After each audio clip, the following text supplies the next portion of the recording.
Welcome, dear grade 12 students, to this video, which is about the writing of module 5a, student book, page 73. There are two objectives for today's video. The first one is that we are going to analyze the given CV, including a personal profile, and the second one is that you are going to write a personal profile paragraph perfectly. Please, dear student, take time to read these 4 questions and think of answers. And once you have finished, please follow. Okay, are you ready? What does the abbreviation CV stand for? Indeed, it stands for the Latin curriculum vitae. Pay attention, it's vitae, not vita. Okay.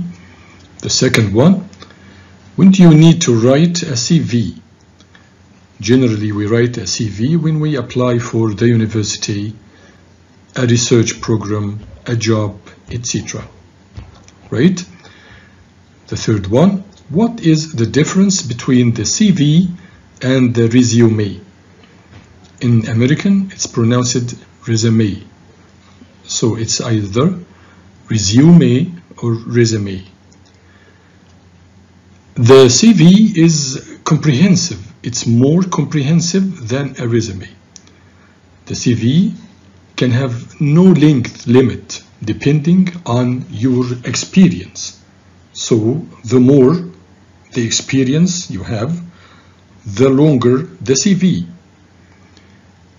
On the other hand, the resume is short. It is concise and to the point. It can be only 1 page. It should be relevant to what you apply for. Okay, the last question, what information is included in a CV? Indeed, in CVs, we include contact details, hobbies, skills, personal profile. This is our topic today, pay attention. Information about work experience, education, a person to contact for reference, and language, level of proficiency of our languages. Okay? Dear student, on page 73, you will find this sample CV of Duncan Baker. Please pause, have a look at it, skim read it. Okay, and here you are the details. The contact details, the hobbies, skills, personal profile paragraph, work experience, education, and languages. Okay, have a look at the 6 questions that follow this sample CV, and let's discuss the questions together. Here you are the first section of the sample CV and the first 2 questions. Number 1 reads, what kind of information is given in the contact details section? And this is a rephrasing of question number 2. Why has Duncan included the LinkedIn only? You can take time to think of the answer and then follow. Are you ready? Indeed, in the contact details, we include the address, which consists of the building number, name of the street, the city, and then the country, and finally the post code or the postal code, right? And then the telephone number, the phone number, then the email address, and the professional social media account. And pay attention to the word professional. He refers to LinkedIn in particular. The second question, why has Duncan included the LinkedIn only, not any other social media? The question is, perhaps he has other accounts on Facebook, Instagram, WhatsApp, etc. But these media are either personal or mainly for entertainment. But LinkedIn is professional. And here you are a bit of information on LinkedIn, which is an American business and employment-oriented online service. So it's a service that has to do with employment. Okay, it operates via websites and mobile apps. It was launched on the 5th of May 2003, and it's mainly used for professional networking, including employers posting jobs, vacant jobs in their companies, okay, and job seekers, those who seek a job, those who apply for a job, okay, posting their CV. You got it? Again, please read question number 3 and take your time to think of the answer. Try to look this word up in a dictionary, infographics, and once you finish, please continue. Right? Are you ready now? Why does Duncan use infographics to show his hobbies and knowledge of languages? Indeed, these are called infographics, and it's better for you to use infographics and to avoid the old school of writing CVs in order to catch the interviewer's attention.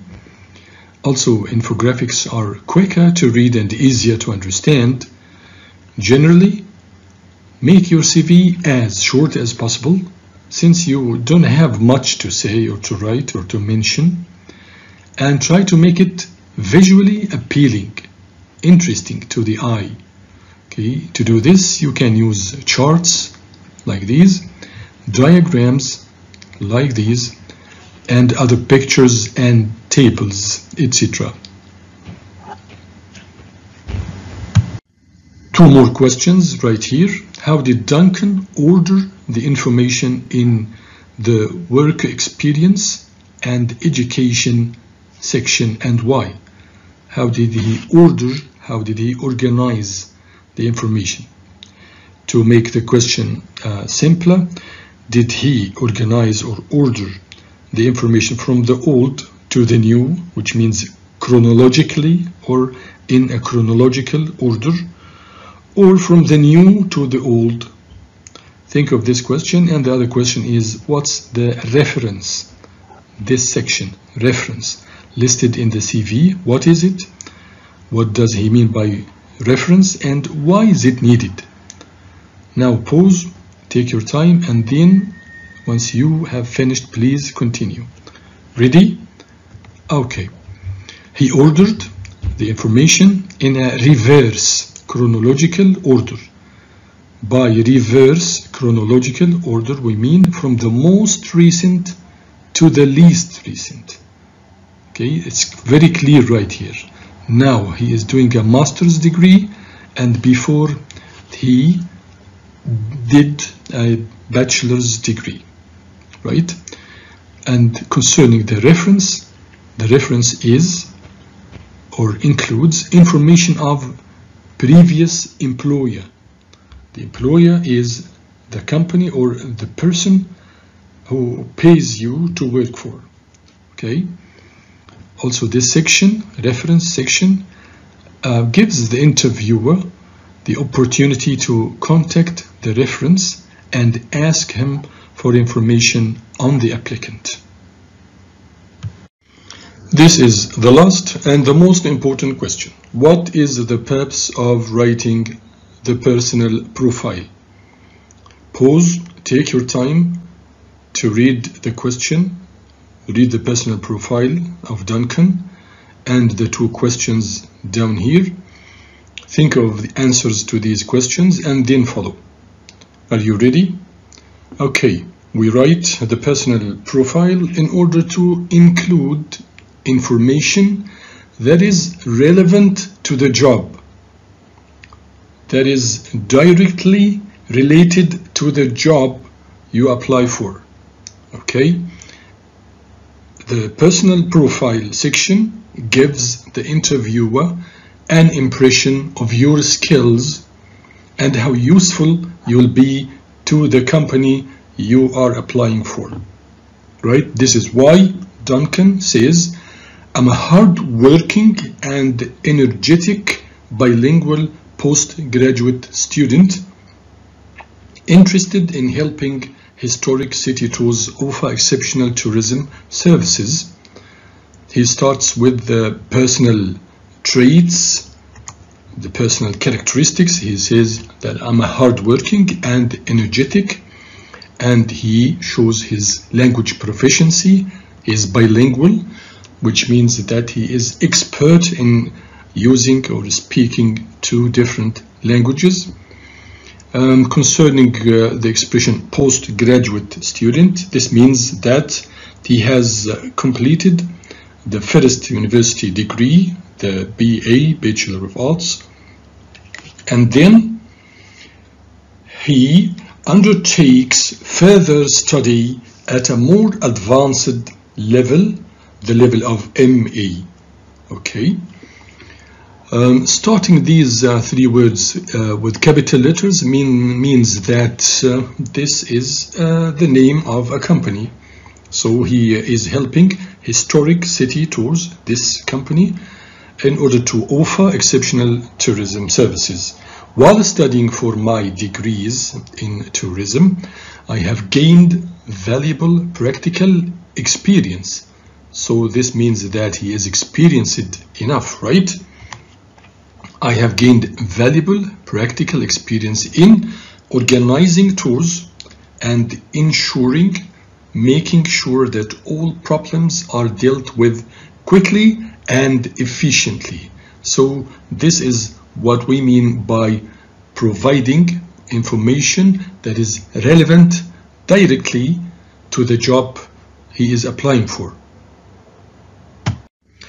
As for exercise B, you've got this question. A company is offering students month-long part-time jobs for an international sporting event. The jobs are interpreter. This is an interpreter. He is the one who translates speeches orally in conferences or other occasions. Okay, sports journalist, the journalist who covers sports events. Events photographer, right? Event promoter. The promoter is the person or company that organizes or provides money for a sports event. And a greeting host. This is a greeting host. He is the person who welcomes, who receives guests and entertains them. Okay. Now write a personal profile paragraph that will be included in a CV. Let's take this tip. When writing a personal profile, summarize 3 things. What are the 3 things? Number 1, who you are. Number 2, which of your skills and achievements are relevant to the job position. Number 3, what you can offer this specific company or organization. The second point, write no more than from 3 to 6 sentences or between 40 and 80 words. Number 3, avoid starting every sentence with I or my. Number 4 and last point, include facts and information about what you have done, not just a list of personality adjectives. Okay? Dear student, this is a suggested personal profile paragraph for a CV. Please pause, take your time to read it, and think of the following questions right here. And once you have finished, please follow. Now, are you ready? Remember that we start our personal profile with showing who we are and our skills that can be relevant to the job position. Here is what the writer says. He says, I am a motivated and highly organized student. And he is interested in working as a photographer, right, for the sporting event you are organizing. How about his level of proficiency in English and French? He says that he is at B2 level. For your knowledge, B2 is level 4 out of 6 levels according to the Common European Framework of Reference for Languages, or according to the Council of Europe. These 6 levels are A1, A2, B1, B2, C1, C2. C2 is someone who is exceptionally perfect at language. C1 is someone who is fluent at a language. And B2 is someone who is a confident user of a language. It equals upper intermediate level. And in IELTS tests, he can take between 5.5 and 6. Okay. Does he have any other abilities? Yes. He has the ability to interact with and guide people. How helpful will he be to the company? This will be especially helpful in effectively cooperating with different people. So he sees that he will be effective in cooperating with different people. How about the previous experiences? He says, while studying, I have gained valuable practical experience in what? In taking photos. This is directly relevant to the job he is applying for. So he took photos for various school and sporting events. Thus, consequently, it would be fair to say that I am able to provide not only high quality prints, but also unique online photos. Right? Dear students, now that we have covered a model personal profile paragraph, this is time for you to write. Choose another job. Something between interpreter, sports journalist, event promoter, or greeting host, and write your own personal profile paragraph. You can go back to the model, which was about a photographer, and also you can go back to that tip to review the main and most important points, and I can quickly remind you of some of them. Tell the company who you are, tell them about your skills and what you can offer this company. Write between 3 to 6 sentences or something between 40 and 80 words. Do not start every and each sentence with I or my. You can sometimes start a sentence with a noun phrase, like while studying for my degree in so and so, comma, then you write I or my or something. Okay, do not include facts or information which are irrelevant to the job. No, mention what is directly relevant and related to the job you are applying for. Now do your best. Okay, and thank you so much for watching this video.